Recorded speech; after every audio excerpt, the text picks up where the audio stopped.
Paper Mario, Mario Tennis, Mario 64. No, not the first Mario Party. I think they said they were gonna add it. Paper Mario though. Mario Tennis. I'm opening this. And Yoshi's Story? Yeah. What's Yoshi's Story? The story about Yoshi. No, duh. Is it the one with babies? I don't think so. I think that's Yoshi's Island.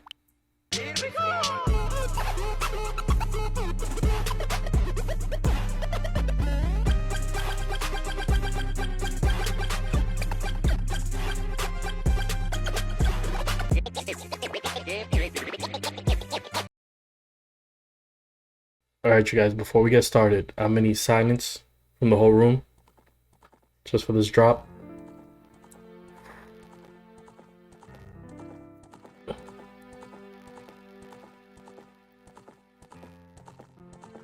Wait for it, wait for it.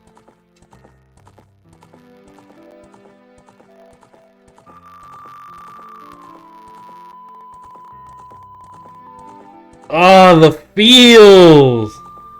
Ah, this is my #1 favorite game of all time.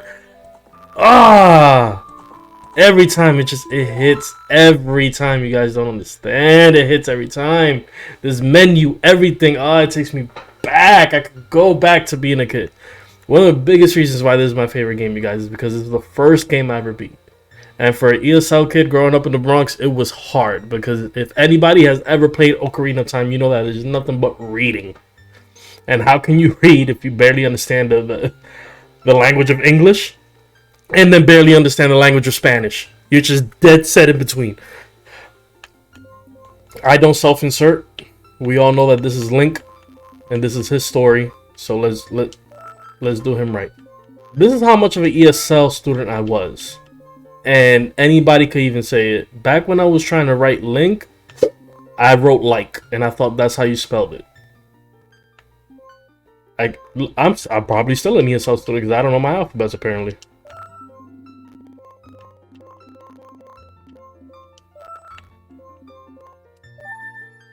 Ah, the feels. All right, you guys. Ah, so good.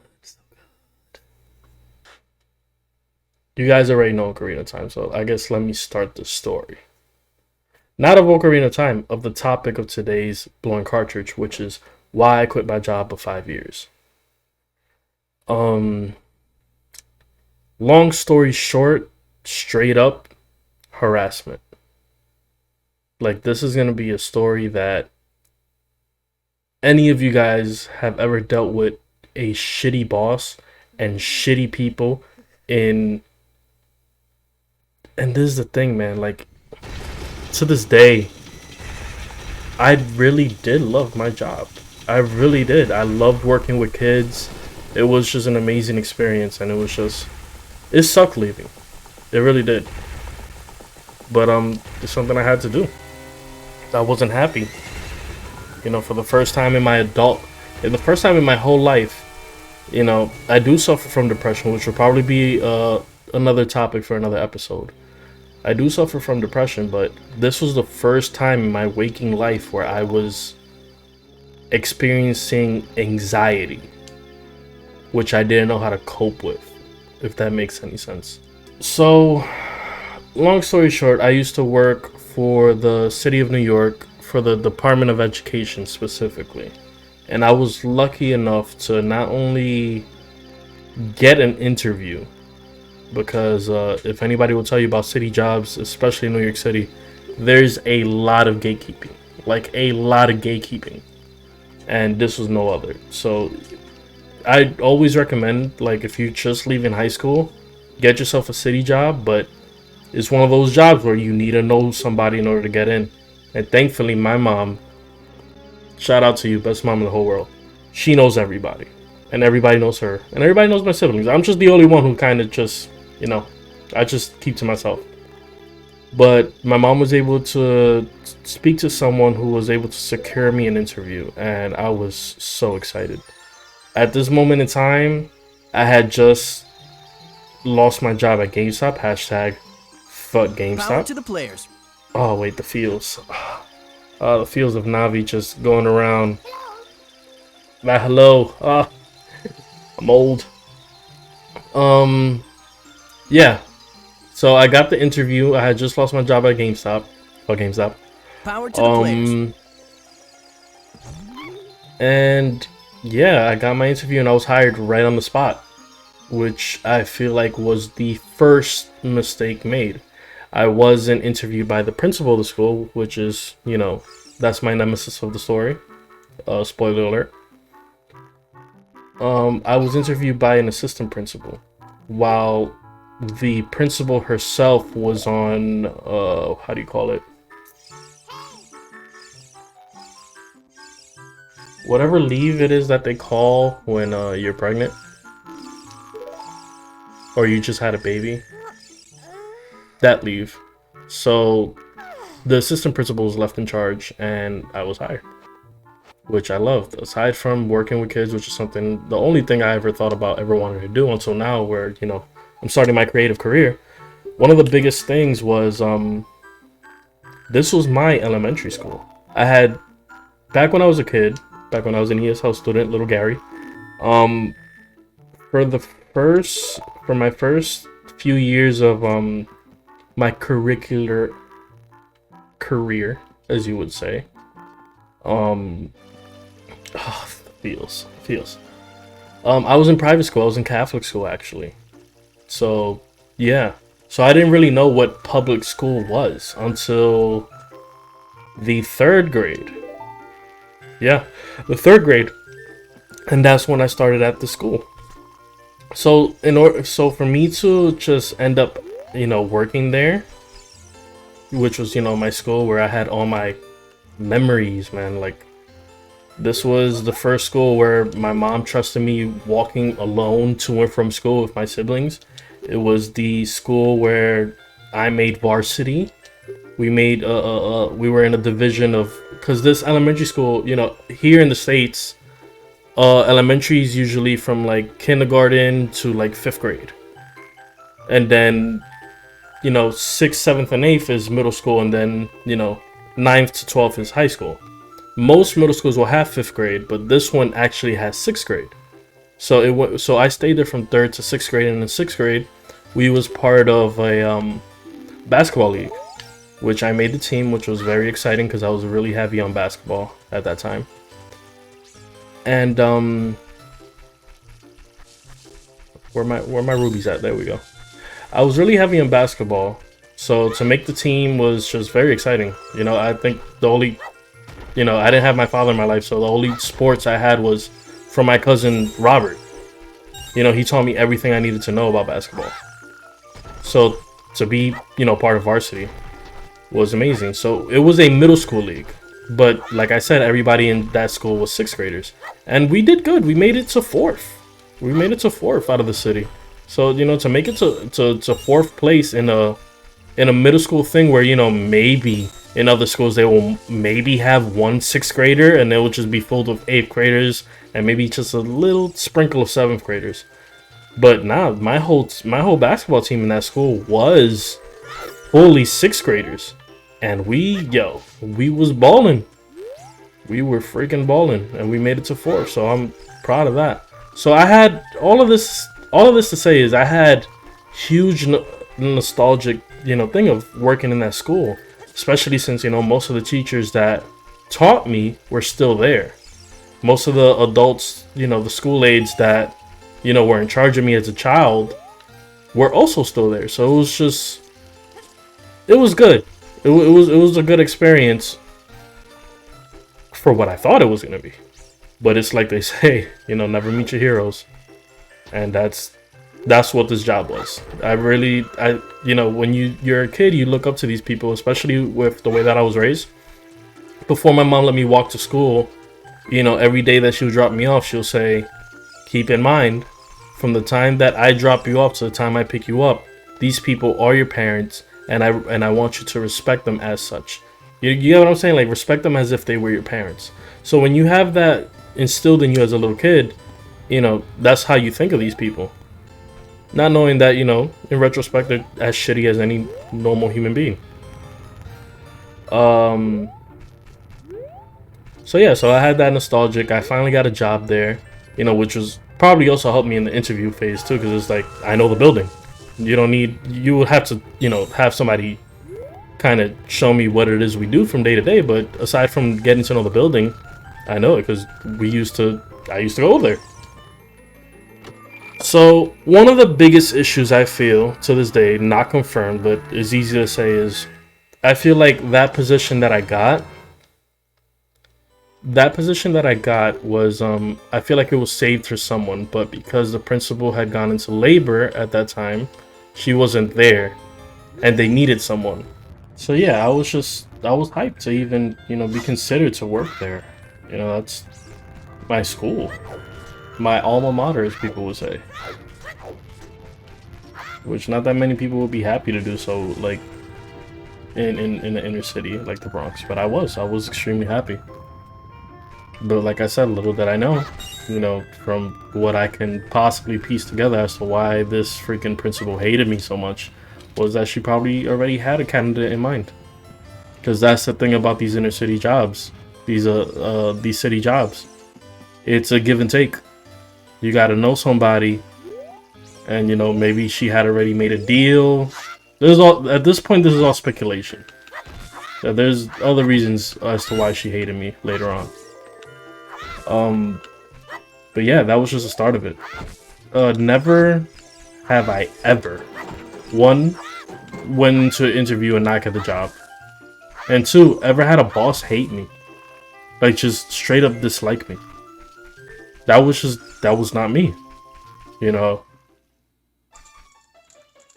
My mom was everything to me, you know. My mom taught me. Like I said, I wasn't raised by my father, so everything that I learned was from this lady. I am the man, and I say this every Mother's Day, every birthday. I am the man today because of the woman who raised me. It all comes down to this one story. Back when I was 13, which is when I first started working. This is around the time when people was getting light. If you're from if you're from New York, you know what I'm talking about, getting light. And what was in style at that time was dunks. Not the ones that you guys are wearing now. I'm talking about the high tops. That's what was in style at that time. And I remember asking my mom, I was like, Mom, you know, can you buy me these sneakers? Like, I want these sneakers. And my mom, she straight up told me at this time, it was a little bit difficult for us, you know, a single mother of 3 kids. She told me, she's like, I'm sorry, I want to, but I don't got it. And me being a 13-year-old brat, I just didn't understand. I'm like, man, you work all the time. What do you mean you don't got it? Worst thing you could ever say to a Dominican mother, first off. And that led to, you know, she looked at me, she kind of sat up like this. She's like, really? She goes, I'm gonna do something for you. Come to work with me. Damn, I fell off. And I'm gonna allow you to make the money yourself for your sneakers. And I'm like, what? Bet. I get to work, make my own money. At this time, my mom was working at a nightclub, doing coat check. And I was 13. This isn't cap. I was 13, but I've always been this size. These muscles, these broad shoulders, this height. Even at 13. Like I said, basketball team, all that stuff. So, and it's one of those things that people don't really kind of question it. If you're in a certain environment where you're supposed to be a certain age, even though you're not, like even if you have a baby face, people won't question it. They just be like, wow, you look young, and that's it. So I went to go work, and I remember clearly, it was a big night. I would like to say the holidays, because I remember there was snow the day I went to go buy the sneakers. So it was around the holidays, which is great for coat check, because you know everybody has coats. And I remember making 500 that night. It was 60 for the day, I want to say. 60 for the working day, plus whatever's left over mathematically in just tips. And nah, man, I was happy. What? It started at 9, got home at like 5 in the morning with my mom after a long shift. It was tough work. It was hard work. I was in there. That's one thing, man. When you finally work, it's tough. But nah, I made my own money. I felt very independent. She was like, congratulations, you made it. She was like, first thing tomorrow, I give you permission. That's another thing. I lived a very sheltered life, even though I live in New York and the Bronx and stuff. She was like, I'm gonna give you permission. Go down to the sneaker store. Go buy your sneakers. Just make sure you take the amount that you need, because I don't want you walking around the street with, $600. So I gotta go buy the shield. I'm like, what am I supposed to do in this game? I go to the shoe store, and yeah, I know, ZNA. So I go to the shoe store, and I'm ready to buy these Dunks. I remember they were red, white, and black. And I'm like, I want these. And he's like, all right, what's your size? I'm like, 11. I was a size 11 at 13. I'm a size 12 now. So if anybody wants to get me anything, you know. And he goes, he brings it up and everything. He rings me up, and he's like, all right, it's gonna be $210. And I'm like, what? It's like $210. I have it. I took 300 with me. But I'm there, just like young Link right here, and that's the shopkeep. And I'm just looking, and I'm like, 210. I had to stay up from 9 to 5 in the morning to get this money. To go ahead and just waste it all at once for 210? For some sneakers? And I was like, nah, man, thanks. I walked my ass home. My mom was waiting for me. She was ordering food. I remember this clearly. It was snowing, so it was a walk of shame. She was like, where's your shoes? And I'm like, I get it, Mom. I get it. I get it. And she was like, that's what I wanted you to learn. It's not about me not having it. It's not about me not having it. I could give it to you right now. It's about what are you buying? And is it worth the time that you wasted to end up getting this? And it was a very valuable lesson I ended up learning. If I'm not mistaken, there's a ruby back there. Yeah. I told you, I've played this game like 7 times, and almost every system it's dropped for. I've played this. So yeah, that was my first lesson learning. So yeah, I've worked since then. I've always had good relationship with the bosses that I've had. And I liked working. So when it came to this job, and I just felt like I was just straight up hated for no reason other than you just did not like me. And you decided to make my life a living hell every single day. Like, I'm not even exaggerating. And anybody who will see this that followed me from that job and subscribed to the channel, y'all would know. I was in that office all the time for the most stupidest things. But, so I started working and stuff. Let's talk to Link's #1 hater. Yeah. So I started working here, and that's when all the issues started happening. I was getting called into the office for the most littlest, minute things. Oh, you were absent today. But yeah, I had to do something. I'm sorry I was absent. It won't happen again. But I had something to do. I didn't want to be absent, but stuff happens. I got a stick. And that was just the start of it all. Then it was just the smallest things that I would notice. Like, the principal would either walk into a room that I was in and just like scoff at me, or I would walk into a room where she's having an open conversation, all happy and everything, which is, I've never had not one sit down with this lady where she was not looking at me with straight hatred. And yeah, like I would walk into a room and she'll be in there, and it's like, like when you work at a school, a lot of, and it's, let's say either you came back from a holidays or came back from a weekend, the number one thing you guys talk about is Mondays, and the second thing is what I did over the weekend.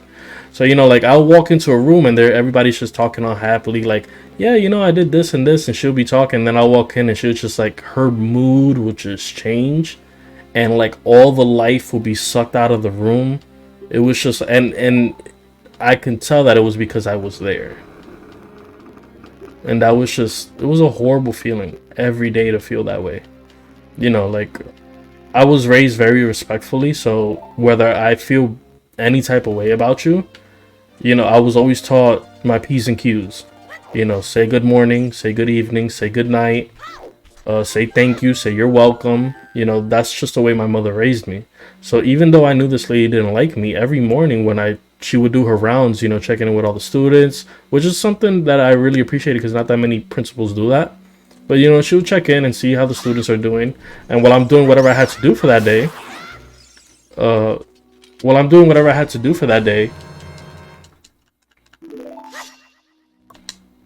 let me go ahead and put all the items where they need to go.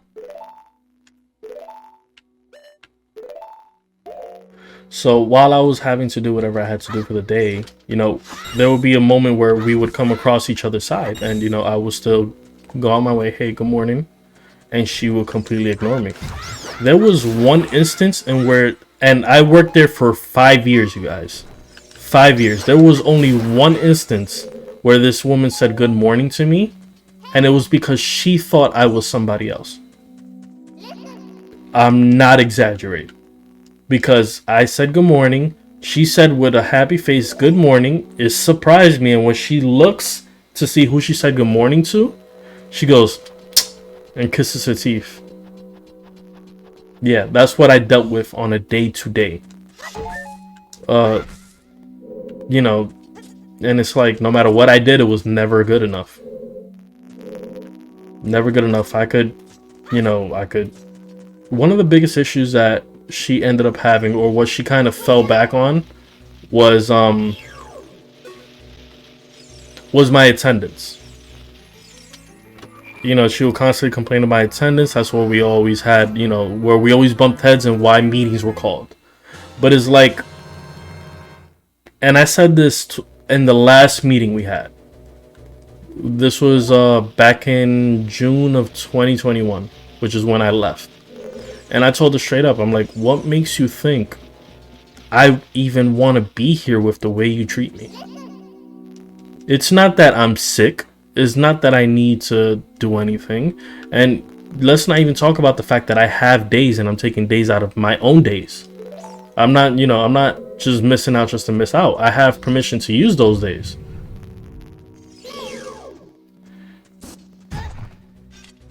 I have permission to use those days and stuff, and it's just like,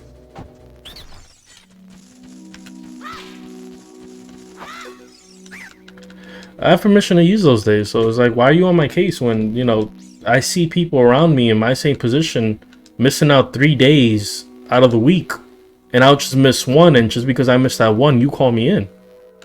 And it isn't like oh, hey, come to the main office. No. She would do things in a way where there was a paper trail. She knew exactly what she was doing. She was setting up a case to fire me from year one. Every time there was a meeting, it was a straight letter. It came to my attention that you were absent on this and this day. I need you to meet with me at this time, and it's going to be a disciplinary meeting that could result in suspension or you getting fired. Whatever that, letters like that. Letters that people in said school, people that helped raise me as a student, never seen. And they've witnessed certain employees, how can I say this without sounding fucked up? They've witnessed certain employees doing things that should have gotten them fired, that the administration knew of, and it was just like, hey, don't do that.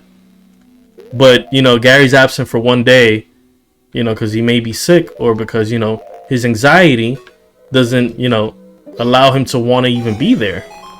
And it's like, okay, so we're going to call a meeting for that. And that just kept happening over and over and over for 5 years. she will set things. And one of the good things was because I was a New York City employee, I was part of a union, which was a good and a bad thing. It was a good thing because out of the 4 union reps I had throughout my tenure, you know, if that's the word, only one really cared. You know, that's the good and bad thing, and is also the issue I had at GameStop, is that, you know, people start at the same level and then they go through their own career paths, and it's like, if you ended up knowing someone who went in a different career path, just because you know them, you don't take certain things as serious. And that's what happened with one of my union reps. He knew the principal from another school, or while she was in school herself. I don't know what the hell it was, but you know, it's like my paycheck goes to pay you, so if I ever have an issue, you're supposed to be on my side. And that's not what happened. There was this one union rep. I'm not going to say his name, but I remember his name, who was serious. Before this union rep came in, this principal will call meetings right after I was out of work, which was at 2 in the afternoon. And she would do this. This is how much of an asshole she was. She would, despite the fact that the day was over, tell me that I needed to clock out. And the meeting was supposed to be, if I clock out at 2 and the meeting was at 2:05, the meeting wouldn't start until 2:40. So I have to see all my other colleagues, all the other employees, see me sitting in the main office, like if I'm, you know, like a bad student. Shit that never even happened when I was a student. I've only been in the office as a kid 2 times, and one of those times was because I had a bully and I finally stood up to him and got into a fight. Like, that's it. So for me to have to sit there, and it wasn't until that union rep came along and he was like, he came and he sat with me. I really appreciated that from him. He came and he sat with me, and I'm explaining to him, like, yeah, she does this all the time. You know, she will call a meeting and then it won't start until 40 something minutes. He's like, well, it's a good thing that he's like, she could take as long as she wants. You got to get paid for this. I'm like, I got to get paid. She always tells me to clock out. He's like, excuse me? He's like, she called the meeting and she told you that you need to clock out? He's like, no. He's like, first off, I'm giving her 5 minutes. She has 5 minutes to come out here and start this meeting. If not, she could call another one. And she's going to have to reschedule, and it's going to be on my time. That's what my union rep said. And he's like, this is ridiculous. He's like, on top of everything, I'm going to need all the times that you had to, you know, all the times you had to sit here without getting paid, and you're going to get reimbursed for all that time. Because she knows that's against the rule. But she was hoping you didn't know. Because that's the thing. When I started getting in trouble, my best friend, who also, I met him at the job. He was like, listen, man, that's just how the way things are. If you want things to get better, you just have to be quiet and stay shut. And I didn't, because, you know, one of the main reasons I didn't, and I know I'm going all over the place time-wise. One of the reasons I didn't stay shut when I got in trouble, you know, he was like, they're going to call you in, just stay shut, tell them it's not going to happen again. One of the reasons I just couldn't comply with that was because when I left GameStop, I was a boss. So even though I'm getting paid more than I was getting paid at GameStop at this job, it's really hard for any human being to go back in that terms, if that makes any sense to anybody. Like, it's hard to go to a boss and then have a boss. You get what I'm saying? So I couldn't stay shut, especially when I know that I have a fight. You know, like, if you're bringing me in, and I'm going to keep saying bring me in, I'm going to legit tell you reasons. If you're bringing me in for being late for 1 minute, when, you know, there was 3 people ahead of me that were taking their time to clock in, that's not my fault. And you should see that as any decent human being. I was here on time. I just didn't get a chance to clock in because, you know, there was 3 people ahead of me.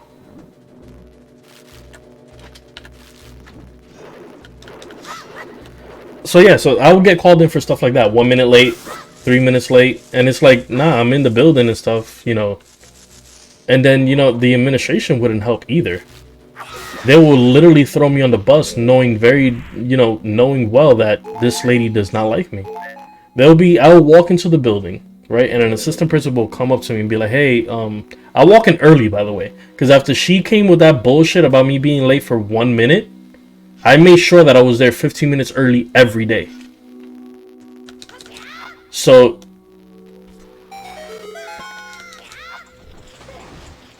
so I will walk in and I'll just sit like, either by the stairs or, somewhere where, people can see me. And an assistant principal will be like, "Hey, I need a favor. Can you help me with this, this, and this?" And I'll be like, "Hey, I haven't clocked in yet. I'll help you because I'm a good person, but understand that, at this time I have to go and clock in." And sometimes the jobs will take a little bit longer, either they needed me to move something or to hang something up. And I'll be like a minute late. And then I'll go clock in. And you would think that they would have my back, and they wouldn't. I don't know if it's because they were scared of her or because, that was just a plan the whole entire time. Just to pull one fast on Gary. But yeah, I'll get called into the office. "Hey, you were late again. Why were you late?" And I'm like, "Hey, I was just helping this assistant principal." And they'll call the assistant principal in, and they'll be like, "Nah, I don't remember asking you to help me." And I'd be like, "Wow, really?" And anybody, like I said, anybody who knew me from that job can tell you that towards the end, I would walk around with Post-its of the jobs that I was doing at what time, and who was around and anything. Because it was just ridiculous. And that happened to me 3 other times, where an assistant principal would tell me, "Hey, I need help with this." And it would be like, "Oh, it's my break. But, if you give me permission, I'll help you with this now. And then towards the end of the day, I'll just take my 30-minute break," which is by law something that I'm supposed to do. And, then the principal will get mad or get wind of what's going on. Call me in. I'll tell them, "Hey, so-and-so said I had the okay to do this." And they'll be like, "I never told you that. You should have clarified that, you had to do this, this, and this." And I'm like, "I did." So, and again, towards the end, anytime anybody will ask me to do something for them, I'm like, "Listen, I have no issue helping you, but you need to let the principal know that I'm doing this." That's how I used to roll. I'm like, "I'll help you however which way you need me to. You need someone to stay at the end." They had budget for overtime, but they always kept giving it to one person because said person was an ass kisser. And I will tell them, like, "Yo, I don't have kids. I don't got nowhere to go. All I have is my dogs, and they can wait until I get home to walk them. You need help with this after school, you're gonna need to talk with the principal. I can't go. I'm not like everybody else. Other people will go ahead and say yes. Other people will go ahead and say yes, and they'll just sign their cards that they worked late, and there will be no questions. Not Gary. Gary had to ask for permission for every step he took. Everything I had to do, everything I had to say. There was one time I got in trouble for going to the bathroom, which was fucking ridiculous. That whole ordeal. I remember that shit clearly. That was one of the 3 times where one of the assistant principals threw me under the bus. Not only one of the assistant principals, one of the gym teachers as well. And I saw why. This principal wasn't getting no hours, no like extra hours after school or anything like that. Second, he threw me under the bus. He was in charge of his own classes after school. He was substituting a lot. And it was like, oh, okay. So I get it. I see how the game is played. This one day, my class was out on a field trip. And I know that I'm not like anybody else, and I know I can't do what other people do when people's classes are out, which is, just sit around and, sit around in the cafeteria when it's and shit. I couldn't do that. I had to keep busy because if I didn't and an assistant principal came in, they will go ahead and report to the principal that I wasn't doing anything. And in some cases, even take my picture. Yeah, they did. They were doing that to me. Yeah, yes, I know, Navi. This isn't my first time. I literally have you on my soundboard. Look, listen. Well, it's not working.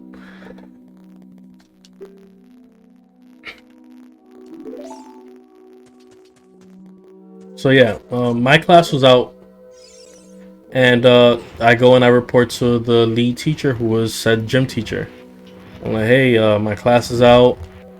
A lot of classes are out. Do you need me to help you with any other class?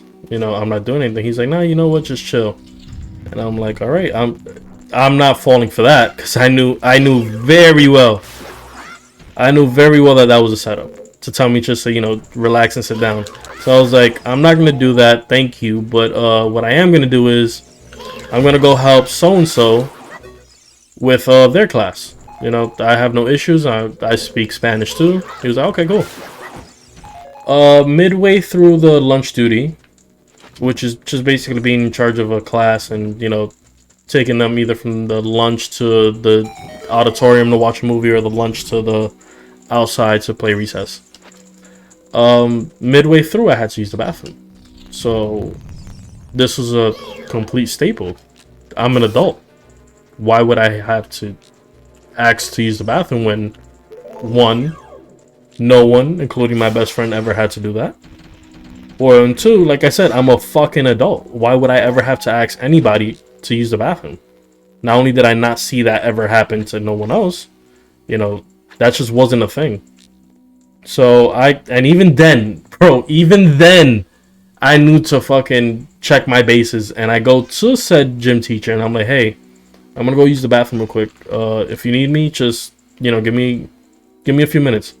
When I go over there, one of the lunch men is in the bathroom. So I give it like a good 5 minutes. And I'm like, all right, this ain't happening. Let me go back before, you know, an assistant principal comes and says that I wasn't where I'm supposed to be. I come back and I'm helping said person with their class or whatever. And the lunch dude comes back. So I'm like, all right, bet I could go pee. Yes, pee, which for guys is not that long. I go, and again, I go to the gym teacher. I'm like, yo, I'm going to go use the bathroom. I couldn't last time, you know, Ernest took so-and-so took so long. And I'm going to go real quick. So I go, and no more than 2 minutes pass, and I'm getting called over the loudspeaker. Gary Duran, can you report to the main office? Gary Duran, can you report to the main office? The assistant principal was looking for me all crazy. I don't know what's going on. I literally walk out, and one of the guys who I thought was cool that later ended up being one of the biggest bitches in the whole entire school comes out and he's like, yo, they looking for you. I'm like, I'm in the bathroom. You see me coming out, my hands are still wet. I didn't even get to dry them. He's like, well, they looking for you. And I'm like, all right, bet. He was like, go to the lunchroom. I go to the lunchroom. Before I could get there, the way that the school is set up is a long hallway, then the lunchroom. It's a long hallway, then the lunchroom. Yeah, long hallway.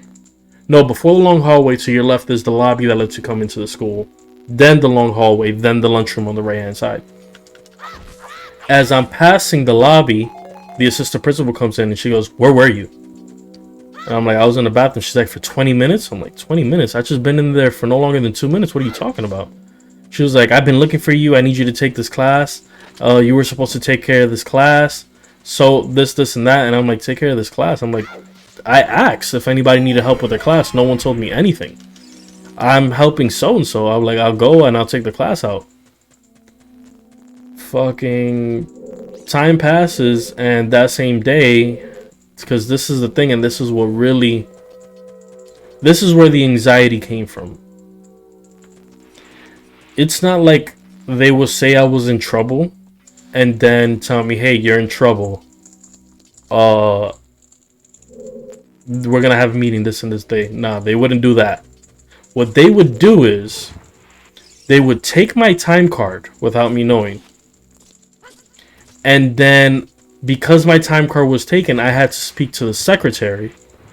And the secretary will give me a letter that the first thing it says is you're going to have a disciplinary meeting that may result in you either being terminated or suspended from your job.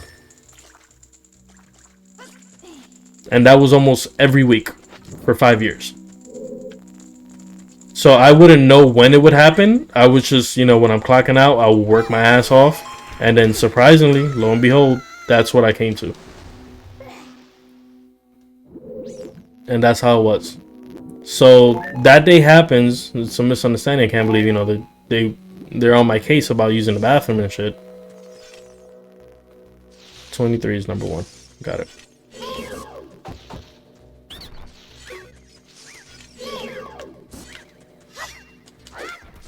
So yeah, the bathroom incident. So yeah, so I go to clock out and my thing is out there. Is my time card's not there, and I'm like, I already know what this means. I'm like, fuck.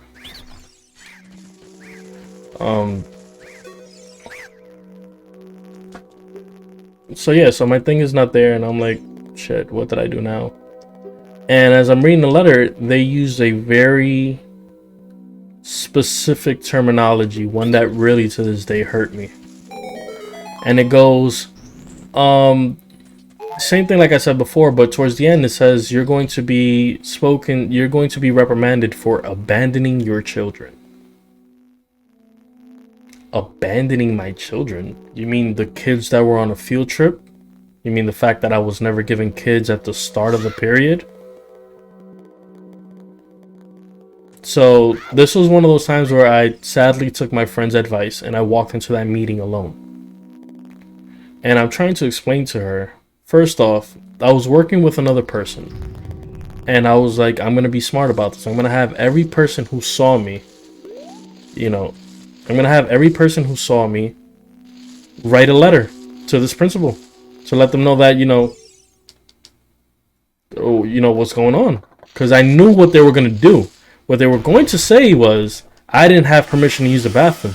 Despite the fact that no other adult needs permission to use the bathroom. So it was clear to see what they were going to do. And which direction they were heading with that. So I'm like, alright. There's no way you're about to blame me for this. I went to the lady I was helping, the other school lady I was helping. I went to the other school lady I was helping. I went to the lunch dude who left the bathroom and saw me go in at the time that he saw me go in. Because apparently he was taking a shiza. And the gym teacher who he himself gave me permission to use the bathroom. No poops. Okay, there we go. GG's. And yeah, I signed a letter and I left it blank in a way, but it was like, to whom it may concern, I saw Gary go to the bathroom at this time. That was for the lady. For whom it may concern, I saw Gary go to the bathroom after I left at this time. That was for the lunch dude. And then lastly was, to whom it may concern, I gave Gary permission to use the bathroom. Which I double checked to make sure I asked this motherfucker, I need to use the bathroom. My class is in here. And for a whole week, because that's another thing this lady would do. Aside from taking my time card, if it was either close to a holiday, because in New York City, which is one of the reasons why I tell you guys it's really good. If you leave high school and you're not sure about going to college, get a city job. A, because they pay for your college, and B, they pay for your holidays. So if you work for a school and they have, let's say, winter recess, even though you're not working, you still get paid for those days, as well as the summer. So that was one of the one of the reasons why I stayed at that job for so long, was because of that. My summers paid off, my vacations paid off. Alright, let's go to this long ass story that the Dookie Tree is gonna tell me while I continue my story. At least he'll give me a nice little dramatic music.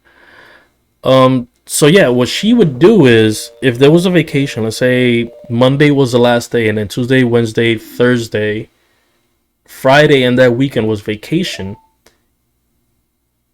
Even though I got quote unquote in trouble, instead of either holding the meeting that day or holding the meeting a day close to that day, she will make sure that she'll wait until after the vacation or after the weekend in order to hold a meeting to fuck with me. How do I know this? Because one time I got a letter on a Monday, and that week fell on a 3-day weekend. She had all week to throw a meeting, and she waited until after the 3-day weekend to do so. And those were things that she would do just to fuck up my time off. And that really affected me, because these are times where I'm supposed to be decompressing. These are the times where, you're supposed to be relaxing and shit. And no, I'm just worried about whether or not by the time I go back in, am I going to still have my job? And that was every day for 5 years. You're going to hear that word. You're going to hear that term a lot in this story. Every day, every week for 5 years, that's what I went through. And that just fucked with this anxiety that was never, ever apparent until I started working there. My anxiety got so bad. Well, let me finish the bathroom fiasco before I go into how bad my anxiety was. Because we're about to call it. I think I'm going to do 1 dungeon per episode. So they hold this meeting. I have these people sign everything. The gym teacher keeps blowing me off for many days, until the day of the meeting. And he goes, when is your meeting? I'm like, it's this afternoon. I need you to sign this because I asked you for permission. You remember? He's like, yeah, I remember. Just give me a few and I'll sign it later. I'm like, okay, cool. Not another 5 minutes passed from when I left the gymnasium to when I got to the office where we usually get the jobs that we're going to do for the day, before I get called on the loudspeaker. Gary Duran, see me in the main office. What the fuck did I do? The meeting's not until later on today. This guy hasn't signed my paper yet. Well, fine, whatever. I go in, and this is another thing she would do. She will reprimand me or scream at me in front of all my colleagues, in front of all the students, and anybody who was in the main office. Be it a parent, be it a student, be it co-workers, it did not matter. She is standing by the window. I come in, I'm like, you called for me? She goes, it comes to my attention that you are harassing, which is so fucking ironic. She goes, it comes to my attention that you are harassing this gym teacher. I don't know what exactly it is that you're doing, but leave it alone before I have you escorted out of this building. Office goes quiet. And I'm like, okay, no problem. I won't bother him. Clearly, she already knew what it was, because they had no idea I was going to get these papers signed. And by the time that the meeting did happen, that I stupidly went alone in with no union rep, they had a plan already. I came in with the 2 letters I had signed. They were like, she told me straight up, she's like, I don't care. These people don't do anything. I'm like, I'm breaking it down. I'm like, first off, nobody asked us to go to the bathroom. I asked. And she's like, did you ask the assistant principal? I was like, the assistant principal wasn't there. I'm like, they hardly are. They hardly are ever in the lunch duty. It's always the gym teachers that are in charge. I know this because I was a fucking student in the school, and it has always been like that. She goes, well, that's false. The assistant principal was there. She was looking for you for over 22 minutes. I know. I timed her. 22 minutes? I went to go pee. I was done in less than 1. I'm like, what are you talking about? I didn't even sit down. I was there. I could tell you exactly where I was. I could tell you which students you need to talk to, because I was helping another school aide with their class, because half our lunchroom was gone because of a field trip. They didn't do their due diligence. They didn't care. She was like, you had no permission. You didn't ask the assistant principal. No one could find you. Someone said they saw you coming out of a closet. I'm like, a closet? I'm like, so I'm pissing in closets now. I'm like, okay, bet. I'm like, you saw me coming from the direction of a closet, which is right next to a bathroom. And I peed because I had to go. But okay. So I'm just there, and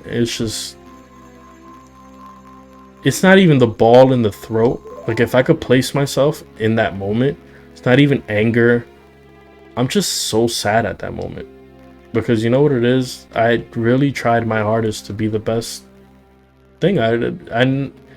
There's certain people, and I know that you guys can relate to this, that just from childhood, they know what they want to be. I was never that kid. I mean, even now, You know, there's one of the reasons why I never finished college was because I didn't know what I want to study. It's no one's fault but my own, but it's not that I didn't have aspirations. It wasn't that I was not a good student, because I was. I mean, even being ESL, when I finally moved to middle school, I was in honors until they had changed some certain thing in the school system and I had to go back to ESL. But my academics, my marks were literally, honor student worthy. Despite the fact that I never did homework, but that's a story for another time. So the bathroom fiasco happens. I got railroaded by the gym teacher and the assistant principal, and just more and more things like that kept happening. You know, so imagine going through that for all that time, all by myself, and the people that worked with me would feel it, but it's like if they say anything, then they're in the same boat as me, if that makes sense. Because just like my friend said, all you're supposed to do is just shut up and say you're sorry. We're almost coming to an end of this video. I want to kind of fast pace because there's so many things that lady did to me that I could go on for days. But for the sake of the length of this video, towards the end, this is a pandemic. We're already in the pandemic. My best friend who worked with me, love him to death. I'll kill for that guy. He got hurt. He got into an accident. He got into a car accident. He's good, but he couldn't lift any of the heavy stuff that, requires of that job. Anything that came in, any school supplies, all that good stuff. So I had to do most of that job by myself. So imagine being out of the school for so long, and then come this day where we're back in close to the end of the school year, and they still haven't wasted none of their funding because everybody had to go remote. They had to waste so much money all at once. So we were getting in, no lie, more than 50 boxes a day that had to go straight to teachers or had to be organized in a way that the next day, and that was just nonstop. So I'm not missing out. I'm also on the front lines. I'm face to face in the morning with all these students, all these parents that didn't want to wear masks during the height of a pandemic. I'm also one of the only Spanish speakers in the front of the school at that time. And yeah, and then all of a sudden, after all this hard work, we're getting close to June. Everybody's hyped for the summer. It's been a tough year, post-COVID. And I'm the only employee that's really, breaking a sweat, organizing, delivering, still doing what they have to do. And she hits me with a letter. Again, I go out of nowhere. And it's just the way that life is and the way that everything works. Me and my friend were just sitting for like a little bit where we're handing out packets to parents, and we're just waiting for this one parent to come in so we could go deliver some boxes. And me and him were just sitting, and we're just like, this ain't the move. We're not happy. We're not appreciated. Like, this is not the move right now. Like, we need to do something better. We need to make more money. We need to go somewhere where we're appreciated and happy. Like, that's the move. We need to do this. By the end of this year, if we don't find nothing over the summer, let's just quit. That is literally the words that we said that same day. And I go to clock out after breaking a sweat. I'm sweating. I'm working. I'm helping as much as I can, organizing, taking up 100 boxes a day. And I come and my time card is missing. And it's another letter. You were absent on this day. And I'm like, I was absent because, I'm in pain. I had a doctor's note. I gave you a doctor's note. Like, why are we doing this again? And I remember clearly, like, I came home and I cried, man. I was in my mom's room and I was just like, I just don't know why this lady hates me. I don't know why she hates me. This was during a break. It was either a break or a 3-day weekend. And prior to the 3-day weekend, we got a notification that the schools we're gonna go on remote. Someone had tested positive for COVID, and they had to close down. So our meeting was gonna be held through Zoom.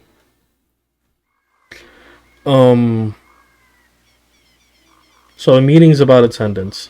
I go to this meeting. I log in. Before I log in, my union rep, not the same one, not the one who was actually doing his job, what I paid for. There's another union rep, the one that was friends with her. They're already in the meeting. By the time I get in, by the time I'm let in, because if you've ever been in a Zoom meeting, whoever the host is has to let you in. I'm waiting for 5 minutes to be let in.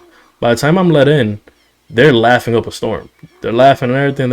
And my union rep goes, "All right, let's get into this." I spoke to his union rep beforehand over the weekend. I told him, "Listen, whatever she has to say, I need to get down to the bottom of this because I can't keep doing this. I need to understand why she hates me. Like, where's this hatred coming from?" He's like, "You know what, Gary? We're gonna get to the bottom of this." And then going into that meeting and seeing them laughing it up, I knew something was amiss.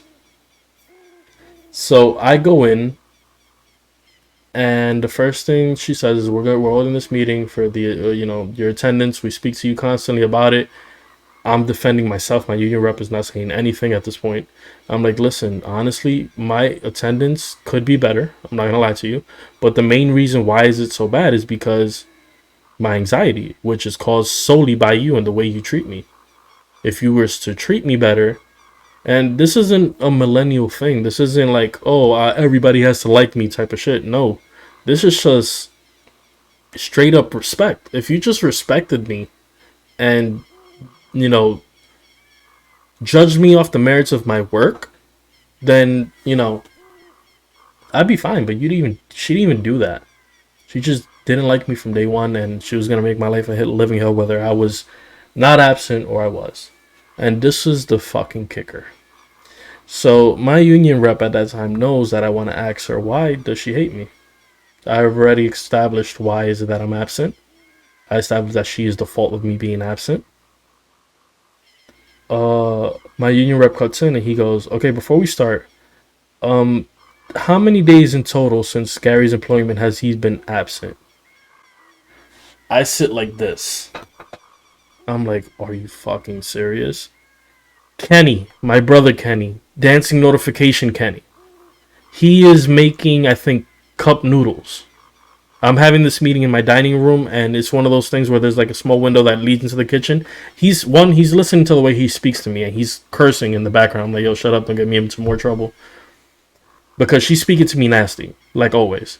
But, yeah, my new rep goes ahead and says that. He's like, "How many days has he been absent since you hired him?"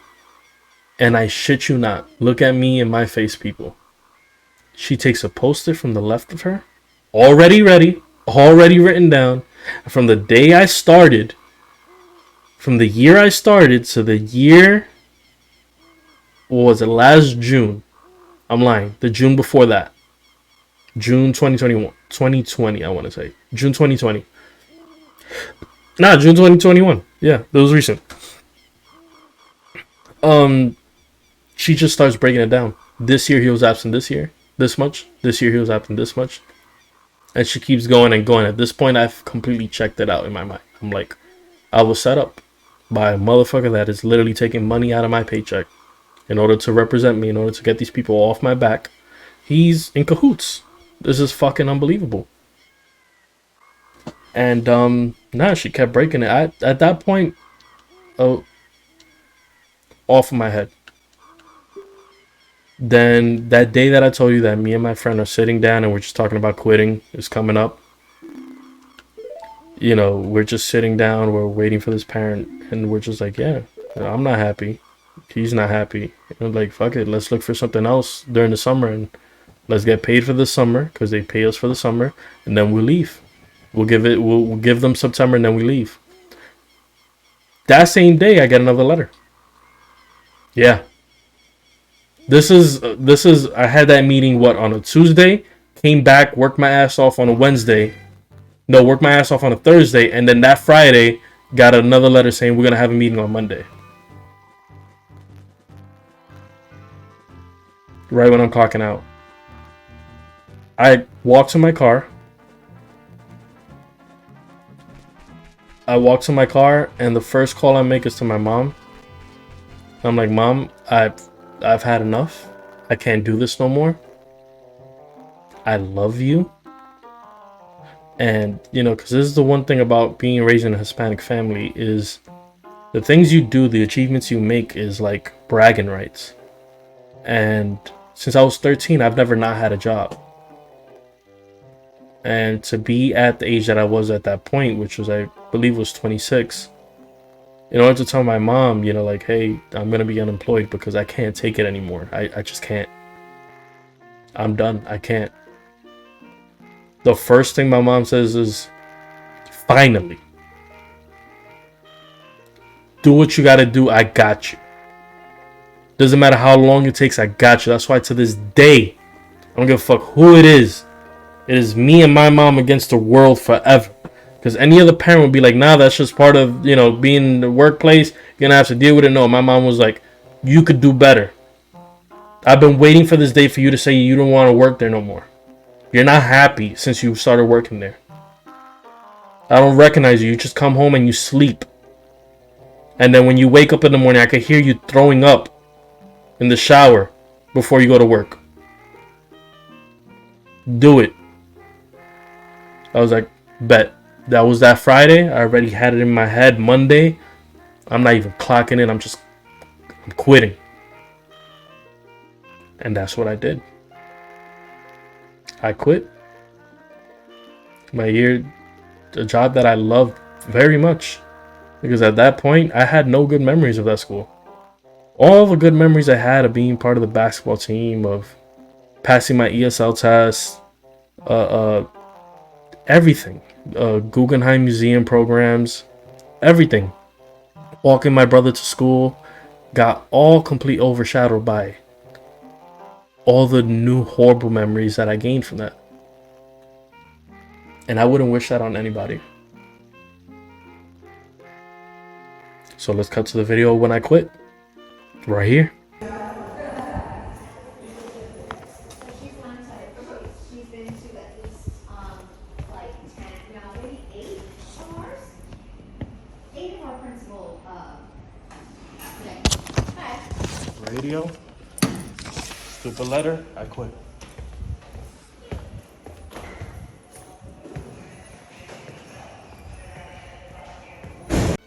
Alright, you guys. So yeah, that's why I quit.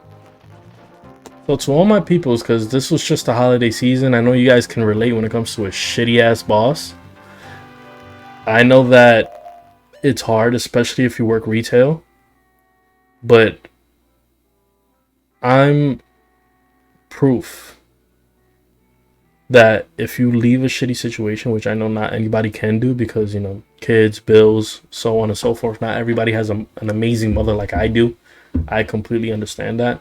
But your happiness has to come to account on where you're going to spend a great amount of your time in. Which comes back to the story I was telling you about the sneakers. Yes, there's a big lesson on monetary stuff and, you know, where you spend your money and how you spend your money. But the most important lesson that my mother taught me that I want to pass on to you guys is time. Look at all the time I had to waste to gain that money to buy these sneakers. Was it worth me wasting it at that moment? And that's the same lesson I had to learn at 26 when I was leaving. All the time that I gave to this place hoping that it would get better. Was it worth it? Was it worth me still putting up with someone that did just disliked me? To her core, disliked me as a person for no reason. Despite the fact that I love the kids, despite the fact that I was able to work with the adults that taught me a lot of lessons in my life. And it wasn't. So I quit. And that's the same thing I'm going to drop to you guys. If you're not happy where you at right now, work-wise, you'll find another job. Or go look for one before you leave. Because if you're not happy, regardless of the pay, is it even worth it? Love you guys. Stay tuned for the next one. We're gonna tackle the fire temple. Well, we're gonna go see Princess Zelda first, and then we'll tackle the fire temple after. I hope you guys loved this episode of Blowing Cartridge. new video series, you want me to talk about anything, let it down in the description. For all my people out there that work in jobs that they are not happy, comment down below. Hashtag meow meow. I agree. I've been through this. Give me your experience. Let's talk. I've been through it, man. And it was a hard journey. I'm actually at a job that I really do like. They pay me a lot more. And I have more time to do stuff that I want, like make videos. I love you guys. Happy New Year. May this year bring you guys more love, more hope, less anxiety, no depression. I love you guys. Peace.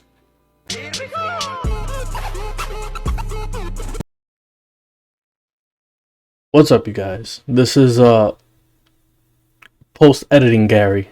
As you can see here, I'm still not done editing, but while I was working on the video that you're watching right now, I actually came up with a good idea. I think I'm gonna end these videos with at least a quote that has to do with whatever topic we're talking about. So, you know, like a la Criminal Minds. Yeah. So I think the biggest thing that we could see out of this was, you know, like not being appreciated at work and stuff. So here's a appreciation quote that I found by Jack Canfield. Excuse the way that I pronounce things. Remember, ESL student, and I mumble. So by taking the time to stop and appreciate who you are and what you've achieved, and perhaps learn through all the mistakes, stumbles, and losses, you actually can enhance everything about you. Self-acknowledgement and appreciation are what give you the insights and awareness to move forward towards higher goals and accomplishments. Jack Canfield. Run the outro.